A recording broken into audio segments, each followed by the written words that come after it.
Hello everyone, কি অবস্থা সবার? সো আজকের ভিডিওতে আমি আপনাদেরকে কিভাবে বাইন্যান্স P2P ইউজ করে ডলার বাই করতে হয় এই জিনিসটা একটা প্র্যাকটিক্যাল এক্সাম্পল দিয়ে দেখিয়ে দেওয়ার চেষ্টা করব। আপনারা যদি ট্রেডিং করতে চান তাহলে সবার প্রথমে আপনাদেরকে ডলার বাই করতে হবে এবং পরবর্তীতে সেই ডলার দিয়ে আপনারা ক্রিপ্টোকারেন্সি বাই করতে পারবেন এবং ক্রিপ্টোকারেন্সির প্রাইস বাড়লে আপনারা সেল করে প্রফিট করতে পারবেন। সো ট্রেডিং করার সর্বপ্রথম স্টেপ হলো টাকা দিয়ে ডলার বাই করা। সো ডলার বাই করার বিভিন্ন ধরনের অপশন আছে, এর মধ্যে সবচেয়ে পপুলার অপশন হলো বাইন্যান্স P2P।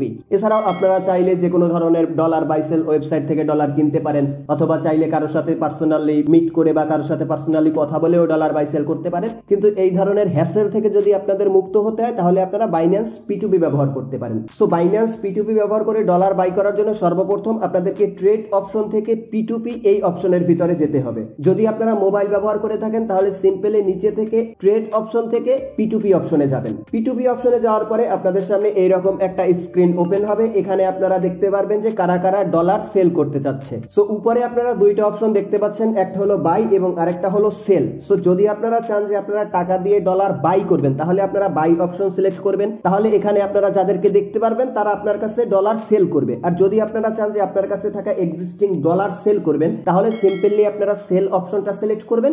তাহলে আপনারা যাদের লিস্ট দেখতে পারবেন এরা মূলত আপনার কাছ থেকে ডলার বাই করবে। এবং এরপরে এখানে আপনারা দেখতে পারবেন USDT, BTC, USDC। সো আপনারা যদি USDT বাই করতে চান তাহলে USDT সিলেক্ট করবেন। যদি চান যে আপনারা সরাসরি BTC বাই করবেন তাহলে BTC সিলেক্ট করবেন। সো নরমালি আমি আপনাদেরকে সাজেস্ট করব যে আপনারা USDT বাই করেন, তাহলে প্রথম দিকে আপনাদের জন্য সবকিছু বুঝতে একটু সুবিধা হবে। তো আমার USDT সিলেক্ট করা আছে। এরপরে যদি নিচে থেকে একটা বিষয় লক্ষ্য করেন তাহলে দেখতে পারবেন যে এখানে যাদের লিস্ট আছে তাদের অনেকেরই মিনিমাম বাই অ্যামাউন্ট 10,000, 20,000, 19,000। সো দেখা যায় যে অনেকে 500 টাকার ডলার কিনতে চায়, অনেকে 5,000 টাকার ডলার কিনতে চায়। তারা তো 10,000 টাকা দিয়ে ডলার বাই করতে পারবে না। সো অবশ্যই তাদেরকে এমন কাউকে খুঁজে বের করতে হবে যারা 5,000 টাকার ডলার সেল করে। সো এই জন্য সিম্পলি আপনারা উপর থেকে এই যে ট্রানজাকশন অ্যামাউন্ট এই অপশনে যে আপনারা যে কয় টাকার ডলার বাই করতে চান ওই কয় টাকা যদি সিম্পলি লিখে দেন তাহলে ওই কয় টাকার ডলার যে সেল করবে ওই লিস্টটা আপনাদের সামনে চলে আসবে। সো আমি চাচ্ছি 5,000 টাকার ডলার বাই করতে, এই জন্য আমি 5,000 টাকা সিলেক্ট করে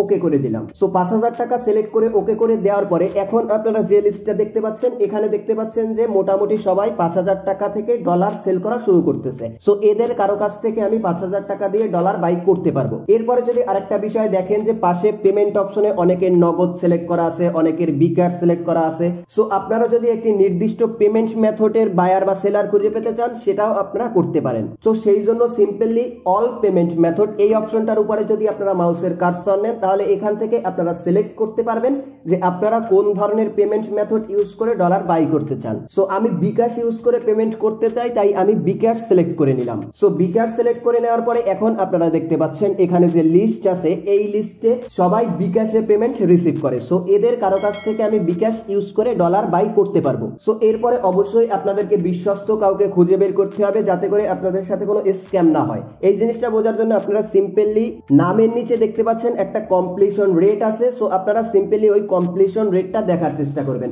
অবশ্যই চেষ্টা করবেন যে যাদের কমপ্লিশন রেট 100% বা 99% এইরকম কাউকে সিলেক্ট করতে, তাহলে আপনাদের স্ক্যাম হওয়ার সম্ভাবনা অনেকটা কমে যাবে। আরো একটা বিষয়, বাইন্যান্স P2P তে বর্তমানে স্ক্যাম খুবই কম হয়। তার কারণ হলো যে এই ধরনের ট্রানজাকশনে Binance as a third party হিসেবে কাজ করে বা অ্যাজ এ ব্রোকার হিসেবে কাজ করে, বলা যায় যে অ্যাজ এ মধ্যস্থতাকারী হিসেবে কাজ করে। সো যদি আপনি একবার ডলার বাই করার জন্য অর্ডার ওপেন করেন এবং এরপরে টাকা সেন্ড করে দেন তাহলে বাইন্যান্স যেটা করে যে যার কাছ থেকে আপনি ডলার বাই করবেন তার ওই পরিমাণে ডলার তারা লক করে রাখে। এরপরে যদি সে ডলার আপনাকে সেন্ড না করে এবং আপনি যদি বাইন্যান্সকে প্রুফ দিতে পারেন যে আপনি তাকে টাকা সেন্ড করছেন তাহলে ওই ডলারটা বাইন্যান্স আপনাকে পাঠিয়ে দেয় এবং যে আপনার সাথে স্ক্যাম করতে চায় তার অ্যাকাউন্টটা ব্যান্ড করে দেয়। সো এই জন্য মূলত বাইন্যান্স মোটামুটি সেফ। তারপরও অনেকে বলে যে P2P স্ক্যাম, P2P তে স্ক্যাম হয়। সো যদি আপনাদের এই বিষয়টা নিয়ে কোনো সমস্যা থাকে তাহলে আমি আপনাদেরকে সিম্পলি বলবো যে আপনারা এই বিষয়টা অ্যাভয়েড করে ট্রাস্টেড কারো কাছ থেকে সরাসরি কথা বলে তারপরে ডলার বাই করার চেষ্টা করেন। এরপরে আরো একটা বিষয় নিচে দেখতে পাচ্ছেন সেটা হলো কমপ্লিশন টাইম। সো আপনারা যদি চান যে একটু তাড়াতাড়ি করে ডলার বাই করবেন তাহলে কমপ্লিশন টাইম মোটামুটি মিনিমাম 50 মিনিট থাকে। সো যাদের কমপ্লিশন রেট 100% থাকে প্লাস যাদের কমপ্লিশন টাইম 50 মিনিট থাকে এই ধরনের কাউকে আপনারা সিলেক্ট করবেন। মোটামুটি যার কাছ থেকে ডলার বাই করবেন তাকে সিলেক্ট করার পরে আপনারা ডান সাইডের রো থেকে বাই ইউএসডিটি এই অপশনটার উপরে ক্লিক করে দিবেন। সো বাই ইউএসডিটি এই অপশনটার উপরে যদি আপনারা সিলেক্ট করেন তাহলে আপনাদের সামনে এইরকম একটা ইন্টারফেস ওপেন হবে, যেখানে আপনারা যে সেলারের কাছ থেকে ডলার বাই করবেন তার কিছু ইনস্ট্রাকশন দেখতে পারবেন, তার নাম্বার দেখতে পারবেন, প্লাস আপনি কত টাকা পে করতে চাচ্ছেন সেটা দেখতে পারবেন, ওই টাকার বিপরীতে কত ডলার পাবেন এই জিনিসটা দেখতে পারবেন। এর পাশাপাশি আপনারা এই সাইড থেকে একটা চ্যাট উইন্ডো দেখতে পারবেন, এই চ্যাটে তার সাথে যে কোনো ধরনের কথা বলতে পারবেন। সো সবচেয়ে মজার বিষয় হচ্ছে আপনারা এই চ্যাটে তার সাথে যে কথাই বলেন ওইটা আর ডিলিট করা সম্ভব না, ওইটা বাইন্যান্সের সার্ভারে থেকে যায়। তাই আসলে তার পক্ষে, অর্থাৎ আপনি যার কাছ থেকে ডলার বাই করতে চাচ্ছেন তার পক্ষে স্ক্যাম করাটা একটু কঠিন হয়ে যায়, কারণ আপনার সাথে তার যে চ্যাট হয়েছে, আপনাকে সে যে নাম্বার দিয়েছে, আপনি তাকে যে নাম্বারে টাকা সেন্ড করেছেন, এই জিনিসটা পুরো প্রুফ থেকে যায়। এই জন্য যদি সে আপনার সাথে স্ক্যাম করতেও চায়, আপনার সাথে স্ক্যাম আসলে করতে পারে না। সো এরপর সিম্পলি যদি আপনার কোনো কোশ্চেন থাকে আপনারা সিম্পলি চ্যাট বক্সে আস্ক করে নিতে পারেন। চ্যাট বক্সে আপনার কোশ্চেন আস্ক করে নেওয়ার পরে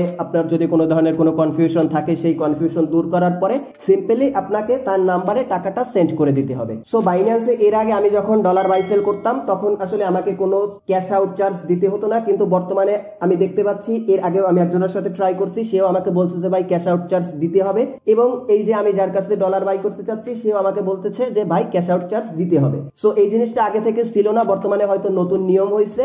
সো এখন যদি আপনাদেরকে বাইন্যান্স থেকে P2P ইউজ করে ডলার বাই করতে হয় তাহলে অবশ্যই আপনাদেরকে ক্যাশ আউট চার্জ দিয়ে দিতে হবে। সো আমি সিম্পলি তার অ্যাকাউন্টে টাকা সেন্ড করে দিয়েছি। টাকা সেন্ড করে দেওয়ার পরে নিচে থেকে ট্রান্সফার্ড নোটিফাই সেলার এই অপশনটা সিলেক্ট করে দিতে হবে। সো এই অপশনটা সিলেক্ট করে দেওয়ার পরে আপনাদেরকে কিছু পেমেন্ট প্রুফ দেওয়া লাগতে পারে, যেমন ধরেন যে আপনারা যে বিকাশ থেকে টাকা সেন্ড করছেন ওর একটা স্ক্রিনশট দেওয়া লাগতে পারে। সো ওইটা আপলোড করে আমি simply proceed to mark as paid এই অপশনটার উপরে ক্লিক করে দিলাম। সো এই অপশনটার উপরে ক্লিক করে দেওয়ার পরে আপনারা দেখতে পাচ্ছেন যে ভেরিফাইং ডকুমেন্ট, অর্থাৎ আমার ডকুমেন্টটা ভেরিফাই হচ্ছে, এবং ভেরিফাই হওয়ার পরে তার কাছে একটা নোটিফিকেশন চলে গেছে যে আমি অলরেডি টাকা সেন্ড করে দিয়েছি। সো দেখতে পাচ্ছেন আমি টাকা সেন্ড করে দিয়েছি। এই নোটিফিকেশনটা দেওয়ার 5 থেকে 10 সেকেন্ডের ভিতরেই আমার যে ইউএসডিটি সেটা আমার অ্যাকাউন্টে চলে আসছে, এবং আপনারা দেখতে পাচ্ছেন যে একটা পপ আপ উইন্ডো আসছে যেখানে দেখাচ্ছে যে পারচেজ সাকসেসফুল, অর্থাৎ আমি 39.74 ইউএসডিটি বাই করছি। এরপরে যদি আমি একটু ভিউ ব্যালেন্সের উপরে ক্লিক করি তাহলে দেখতে পাচ্ছেন আমার ফান্ডিং অ্যাকাউন্টে ডলারটা অ্যাড হয়ে গেছে।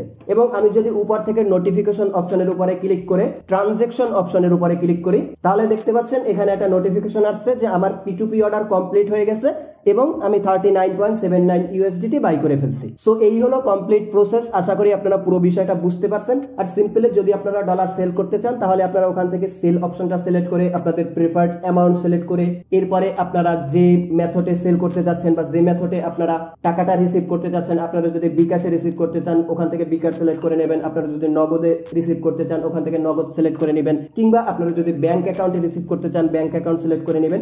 এরপরে পুরো ডিটেলস দিয়ে আপনারা এই ধরনের একটা অর্ডার কমপ্লিট করতে পারবেন। সো মূলত এই ছিল আজকের ভিডিও। আশা করি ভিডিও আপনাদের ভালো লেগেছে। যদি ভিডিও ভালো লেগে থাকে তাহলে অবশ্যই ভিডিওতে একটি লাইক দিয়ে দিবেন। আরেকটা বিষয়, যদি ক্রিপ্টোকারেন্সি মার্কেটের আপডেটগুলো রেগুলারলি পেতে চান তাহলে আমার টেলিগ্রাম চ্যানেলে জয়েন হয়ে থাকতে পারেন, লিংক ডেসক্রিপশনে দেওয়া থাকবে। আর যদি ক্রিপ্টোকারেন্সি ট্রেডিং এ আগ্রহী হয়ে থাকেন বা ক্রিপ্টো মার্কেট থেকে ইনকাম করতে চান তাহলে চাইলে আমার চ্যানেলে সাবস্ক্রাইব করে রাখতে পারেন। ধন্যবাদ।